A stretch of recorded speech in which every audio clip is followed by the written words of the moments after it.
Alors, cette mission, on m'a dit que vous en étiez très bien sorti, comme d'habitude.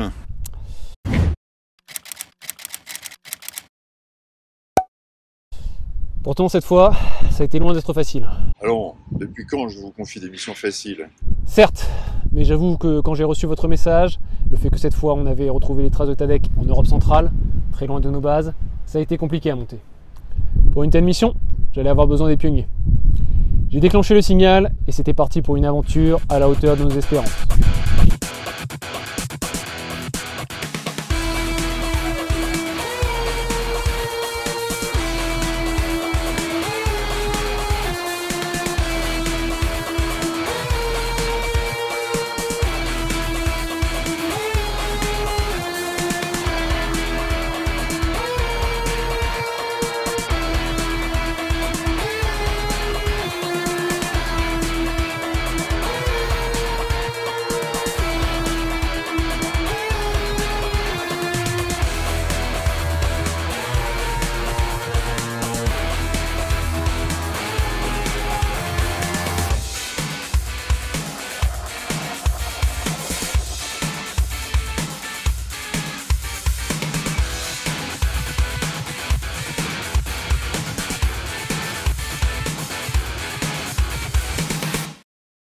Quand ils ont reçu le signal, les 36 pionniers ont accouru à la base, soit 6 équipes. Et nous avons chargé les 40 vélos à transporter jusque Munich. Le camion était plein à ras-bord. Et nous avons même dû en mettre 6 sur le toit. Puis, c'est une nuit entière de voyage qui nous attendait pour rejoindre la Bavière.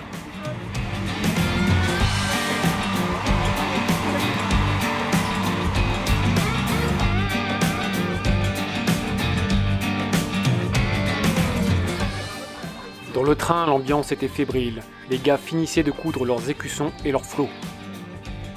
Le premier conseil des chefs s'est déroulé directement dans le TGV et nous leur avons présenté le plan. D'abord partir de Munich en autonomie complète à vélo de manière à ne pas éveiller les soupçons. Puis rejoindre l'Autriche où la trace de Tadek avait été perdue. Et comment déplaciez-vous 40 personnes discrètement sur la route? Grâce au vélo! Dès le lendemain, en descendant du train, toutes les équipes étaient sur les bicyclettes. Avec leur bagage, leur matériel, zéro assistance. Et les premiers jours ont servi d'entraînement. Chaque équipe partait le matin avec son itinéraire et devait se débrouiller.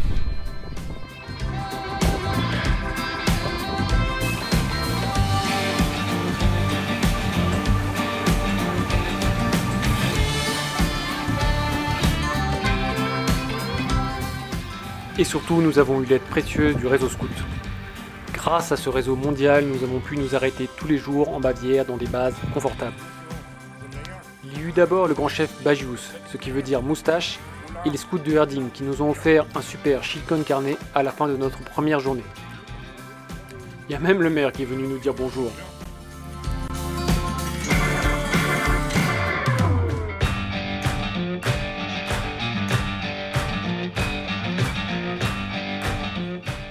Et le lendemain, oh là là, les scouts Saint-Georges de Huttenkofen nous ont préparé un buffet extraordinaire pour le goûter. De quoi nous reconstituer après nos 70 km de route. Une veillée mémorable et un bel échange d'insignes a conclu cette journée. Petit à petit, les pionniers trouvaient ainsi leur manière de rouler en équipe. Alors Prosper, c'est quoi la bonne configuration avec sa patrouille pour avancer vite? La bonne configuration, je dirais que c'est d'abord d'avoir un serre-fil qui ne doit pas rester serre-fil pour une journée entière et surtout de savoir alterner les positions parce que c'est fatigant d'être premier tout le temps. Alors que si on alterne comme au Tour de France, ça marche mieux et tout le monde a une bonne place, tout le monde peut tout tester. Je trouve que c'est bien mieux. L'essentiel, c'est avant tout une bonne cohésion dans la patrouille. Parce que... Et là, du coup, comme tu es en train de te faire distancer, est-ce que la cohésion, tu penses qu'elle est bonne là tout de suite? Alors, je me fais distancer parce que je regarde une caméra. Ok, très bien. Et quelle moyenne vous faites là en ce moment à peu près? En ce moment, je dirais qu'on est dans les alentours de 21-22 km/h, qui est un petit peu en dessous de notre moyenne habituelle, mais c'est une bonne moyenne quand même. Parfait, très bien. Eh bien merci Prosper pour l'équipe des ours. Ils enchaînent des moyennes impressionnantes et le troisième jour du camp, nous arrivons au bout de la rivière Isar et nous atteignons enfin le Danube que nous traversons pour la première fois.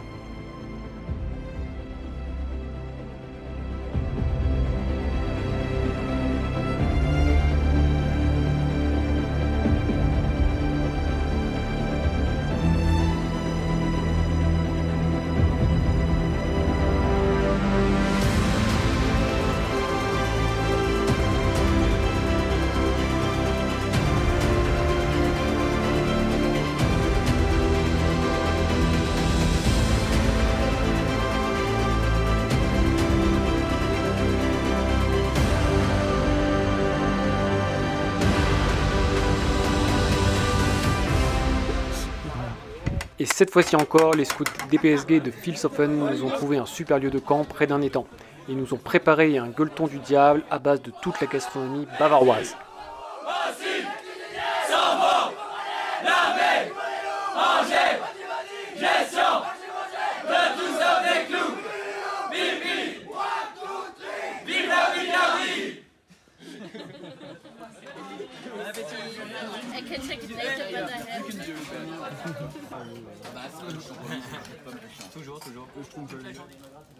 Le lendemain, c'est un nouveau grand conseil des chefs car nous entrons en Autriche et nous allons serpenter avec le fleuve à travers les collines et les gorges. Vous n'avez pas de problème jusque-là avec les agents de TADEC? À cet instant, non. Mais c'est venu justement lorsque nous sommes arrivés en Autriche. En Autriche, le relief a changé et la route s'est mise à se faufiler entre les forêts, avec toujours à nos côtés le majestueux Danube qui nous emportait vers l'est. Mais Tadek nous avait repérés et ces défilés lui offraient l'occasion de nous ralentir. Et c'est ainsi que nous avons eu la désagréable surprise de découvrir que des éboulements obstruaient la route. C'était Tadek? Probablement, même si nous n'avions aucune preuve. Heureusement, les garçons avaient de la ressource. Les coupures de route ont causé de multiples détours et plusieurs patrouilles ont dû rebrousser chemin en arrivant devant les éboulements. Ça leur a causé quelques kilomètres en plus. Heureusement, il y avait les barrages. Nous avons dû batailler avec les escaliers pour traverser ces monstres de pierre. Tout n'était pas exactement prévu pour permettre la traversée des vélos. Et à d'autres occasions, nous avons dû prendre le bac pour traverser et retraverser le Danube.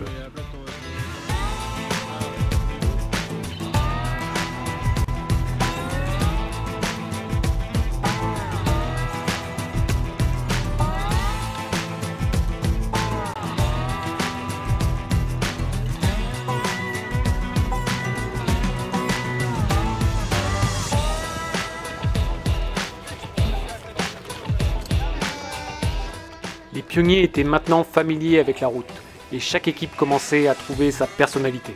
Il y avait les loups, les cerfs, les ours, les aigles, les faucons et les serpents. Les cerfs, c'était 7 gars solides qui voulaient toujours aller à des vitesses folles et qui bombardaient souvent à du 30 à l'heure en file indienne. Les loups étaient menés par Pierre-Luc, qu'on surnommait la machine. Et il comptait aussi 2 jeunes pionniers un peu tête en l'air. Les ours et les faucons, les 2 équipes de Saint-Quentin qui nous renforçaient pour la mission, avaient enregistré pas moins de 3 comebacks, des pionniers qui avaient un peu laissé tomber les activités, mais qui revenaient pour se joindre à l'aventure de l'été. Puis les aigles, qui comptaient des personnalités très différentes, et qui ont eu sûrement le plus de mal à trouver leur cohésion. Mais je pense qu'ils étaient finalement heureux d'avoir accompli ce chemin ensemble. Et puis les serpents, les intellectuels de la troupe. Merci Jean-Pierre de me donner l'antenne. Ici en tête de la course, voici les serpents. Les serpents qui aujourd'hui ont tâche d'imprimer un rythme soutenu au peloton. Nous avons le leader de l'équipe, ici Zachary. Alors quelle est votre stratégie de course aujourd'hui Zachary? Je pense qu'on va pédaler et après on va rouler et on va être rapide. C'est à peu près ça. Très bien, vous voyez une stratégie très élaborée qui devrait leur permettre peut-être avoir le maillot jaune ce soir.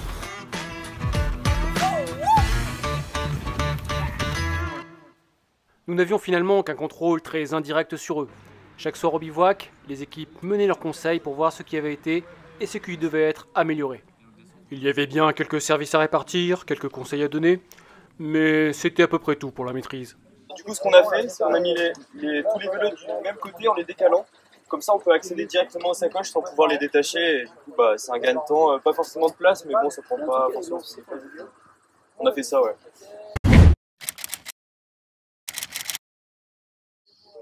Et niveau mécanique, vous en êtes sorti comment? Je dirais que les équipes ont appris sur le tas. En tout cas, elles avaient prévu leur matériel et elles n'ont pas manqué d'avoir des cas d'études assez fréquents. Heureusement qu'on a Arthur Mécano pour nous aider. C'est la première fois que je change de ski. Bon, ça avance pas plus que ça. Got a problem with the wheel, so What's the problem? Okay, you yeah, got the pansement. that was great, Let and me now see that. with the pansement, it's all right, and you can Okay, ride. pimp my ride. Yeah, and I put a TV screen just here.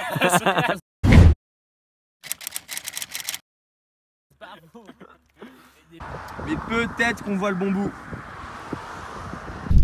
Et comment était la route? Autant que je m'en souvienne, malgré les détours, malgré les crevaisons, il faut bien dire qu'elle était magnifique.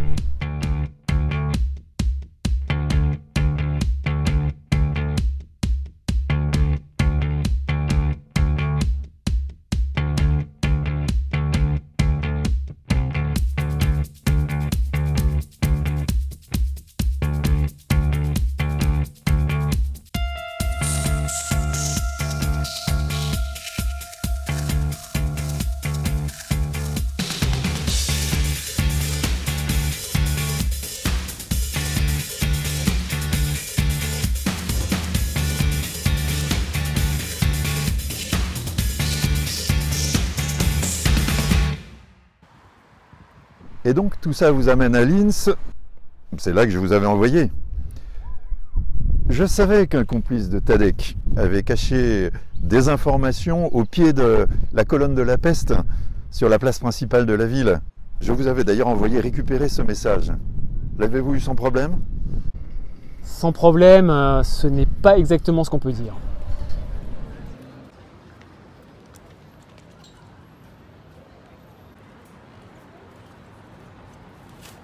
Bonjour, professeur Tadek. Je vous remercie d'avoir fait appel à moi pour votre projet de case du Trésor national. Vous trouverez ici les clés de décodage qui vous permettront de forcer les sécurités. Quant à l'ouverture des portes, c'est votre affaire, mais je...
Il nous a échappé. Mais bon, l'essentiel, c'est que nous avons réussi à garder le paquet. C'était une mini-tablette avec des informations indispensables à la réussite du plan de Tadek. Et surtout, nous savions à présent où devait se passer la rencontre entre ces nervis et les trafiquants qui leur fournissaient des informations. Nous avons eu aussi l'aide précieuse des scouts autrichiens de Linz, les PPO, Pfadfinder und Pfadfinderinnen Österreich. Ils nous ont accueillis dans leur magnifique base pour notre première pause sur notre longue route. Là encore, la solidarité scout et guide a joué à plein. Nous avons profité de cette halte pour réviser les mécaniques, faire un peu de lessive et surtout partager de beaux moments avec nos hôtes.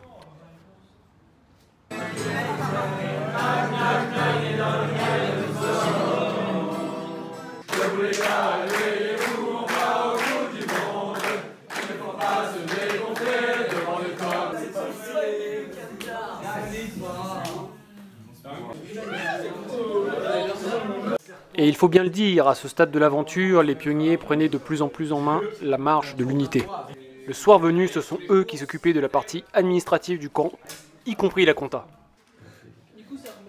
21 € et du coup, où est le ticket? Ce soir. Baptiste? Oui. Tu fais quoi? Je fais une attestation d'honneur pour l'achat de 7 billets pour traverser le Danube en feuille. Et pourquoi tu as besoin de faire cette attestation? Bah pour pouvoir Le ticket il suffit pas? Ouais, je n'ai pas eu de ticket. Ah d'accord. Tu auras le ticket la prochaine fois? Oui. Ou alors tu peux faire des attestations? Bah ça me dérange pas. Très bien, parfait. C'est carré. Repus, reposés, nous pouvions prendre alors la route de Vienne. Et il valait mieux que nous soyons ragaillardis, car la journée suivante s'est avérée plus compliquée.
Qu'est-ce qu'il y a? Est-ce que tu pourrais me décrire un peu cette journée?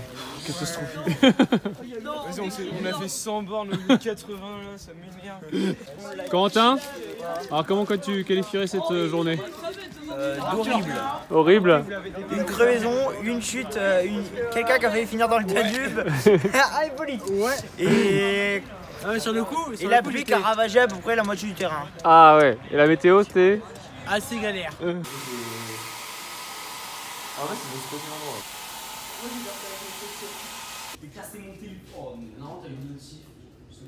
C'est intéressant la compta du camp, Henri? Non.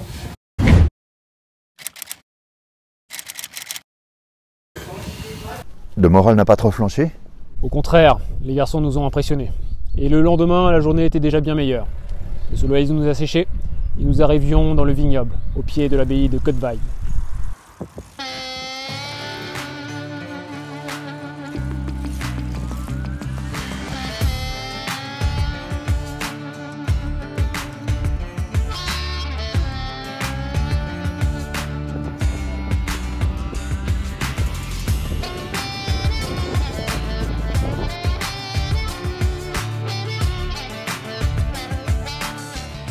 Et parlez-moi un peu des pistes cyclables. C'était comment le long du Danube? Ah ça, c'était vraiment la bonne surprise de notre équipée. Les pistes allemandes et autrichiennes se sont révélées exceptionnelles. Le Danube fait partie d'un grand itinéraire cyclable qui traverse l'Europe, depuis Nantes jusqu'à la Roumanie, l'Eurovélo 6. Et nous avons toujours bénéficié de superbes pistes, isolées de la route, avec des espèces de tourniquets infernaux pour monter sur les ponts et traverser le Danube.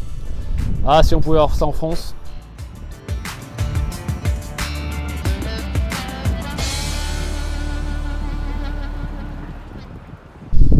Et grâce à ces pistes confortables, nous avions déjà franchi 500 km depuis Munich et nous arrivions enfin aux abords de la capitale autrichienne.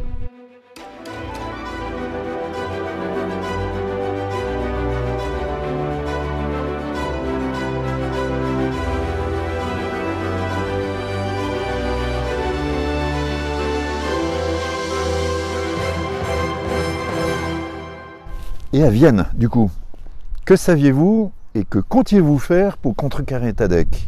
Nous savions à présent qu'une rencontre devait avoir lieu entre un acolyte de Tadek et un de ses informateurs. Et pas n'importe où, dans les jardins du palais du Belvédère, en plein centre de la ville. Il ne nous restait plus qu'à monter une embuscade.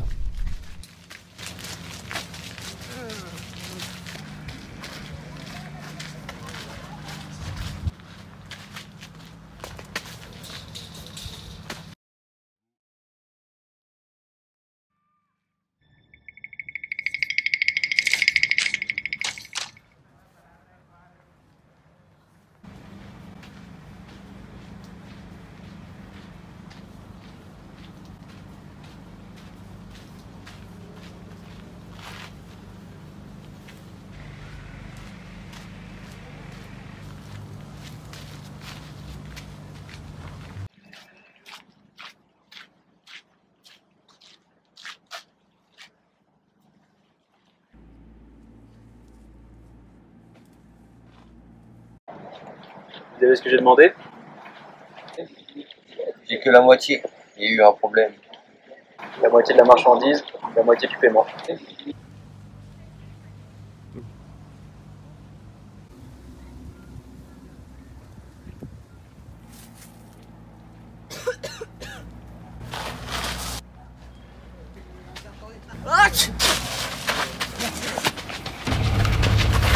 Gars, vous chopez, vous chopez!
Coup dur pour les faucons.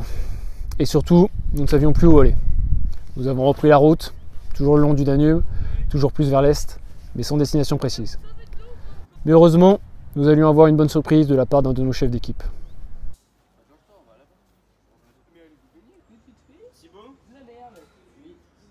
Bon alors, comment s'est passée cette rencontre entre l'informateur et Tadek? Est-ce que vous avez pu récupérer toutes les informations? Non, malheureusement, un de nos patrouilleurs a éternué et s'est fait repérer par l'espion. Donc il nous a encore filé entre les doigts. Alors moi j'ai reçu un message d'un informateur que je vais rencontrer à Bratislava qui pourrait nous sauver la mise. Ok, très bien.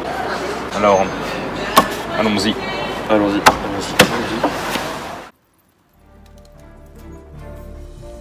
Mais du coup, c'est vous qui étiez derrière ce mystérieux coup de fil à Louis?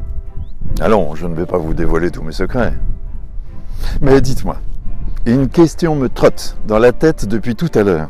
Puisque vous n'aviez pas de véhicule à disposition pour transporter tout votre matériel, comment avez-vous fait pour vos tentes, pour vos casseroles, votre matériel de cuisine? Bonne question. Forcément, pour tout transporter à vélo, il a fallu s'adapter. Hors de question par exemple de prendre nos lourdes tentes canadiennes. Du coup, nous avons opté pour des tarpes ultra légers. Chaque équipe avait personnalisé son matériel et tout était transporté sur les vélos. Mais comme vous semblez le savoir déjà, nous entrions alors en Slovaquie et tout allait se dénouer bientôt.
L'informateur de Tadek nous a échappé à Vienne. Ça fait déjà 500 km qu'on le poursuit. Est-ce que vous avez des informations sur lui? Oui, j'ai des informations pour toi. Tadek est un vieil ennemi de moi et de ma famille, et je sais ce qu'il compte faire. Tadek projette de dévaliser le trésor de la citadelle en plein centre de Budapest. Et du coup, ça se passera quand? Le 14 août, il mettra son plan à exécution. Est-ce que je peux vous demander qui vous êtes et que vous a fait Tadek? Je suis le prince Erik Janssen du Swedenborg, et tant que Tadek sera en liberté, vous entendrez parler de moi. Tout allait se jouer maintenant. Un rayon rouge filait tout droit à travers la plaine hongroise. Budapest nous aimantait et les pionniers étaient bien décidés à enfin contrecarrer Tadek. Les loups, les cerfs, les faucons, les ours, les aigles et les serpents étaient tendus vers un seul but. Ils déboulaient le long du fleuve vers le bout du chemin, vers la capitale hongroise, vers l'ultime combat.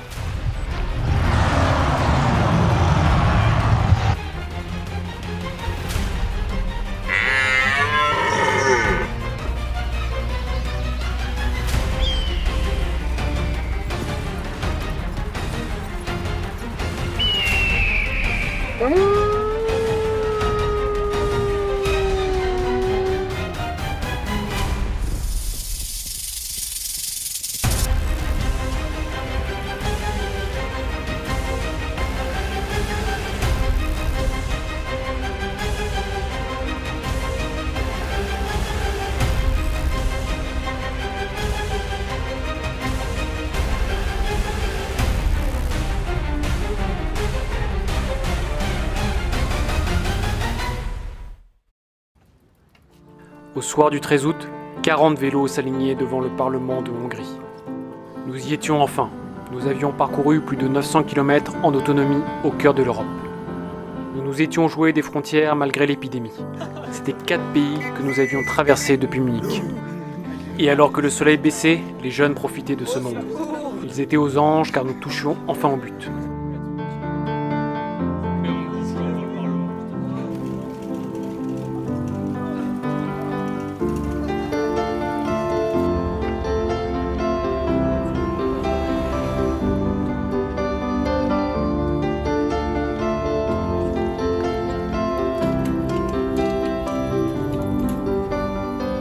Nous avions encore une fois mobilisé notre réseau et les scouts hongrois nous avaient particulièrement soignés. Dans les beaux quartiers de la capitale, à 2 pas de la citadelle, nous avions une base luxueuse pour nous requinquer, celle du groupe 433 Saint-Bernard. Cette fois-ci, nous avions un coup d'avance sur nos adversaires. Le malfrat qui nous avait échappé à Vienne n'avait prévu d'intervenir que le lendemain en fin de journée. Cela nous laissait tout le loisir de nous reposer un peu et d'échafauder notre plan.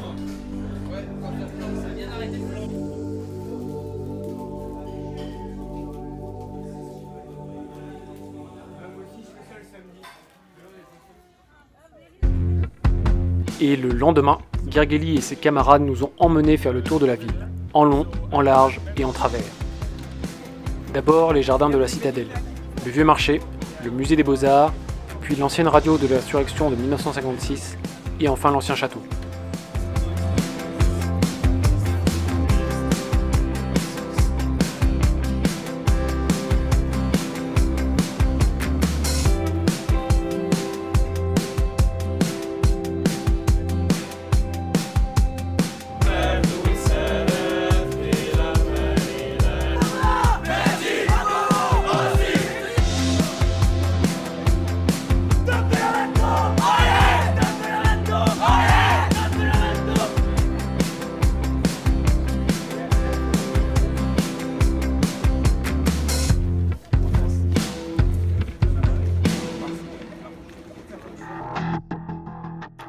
Et le soir leur était venu d'affronter nos adversaires. Ils nous avaient échappé à Linz, à Vienne. Mais cette fois, nous étions prêts. Et c'est nous qui leur tendions une embuscade.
Bien joué. Vous avez mis en échec le plan de notre ennemi. Ah, je suis content. J'ai bien fait de faire appel à vous. Certes, mais Tadek lui-même est encore introuvable. Et si nous avons fait échouer l'action de ses agents, lui ne s'est pas montré. Pour ça, ne vous inquiétez pas. Bientôt, vous repartirez en mission. Mais finalement, que retirez-vous de cette aventure? Franchement, quand j'ai lancé l'appel, je n'y croyais pas complètement. Mais les jeunes m'ont impressionné. Ils se sont serrés les coudes quand il le fallait. Ils se sont débrouillés la plupart du temps tout seuls. Oh, parfois sur la route, il y avait bien une équipe qui arrivait plus tard au campement. Mais ce sont eux qui ont su prendre en main l'aventure. C'est à eux qu'il faut rendre hommage, car sans eux, rien de tout ça n'aurait été possible.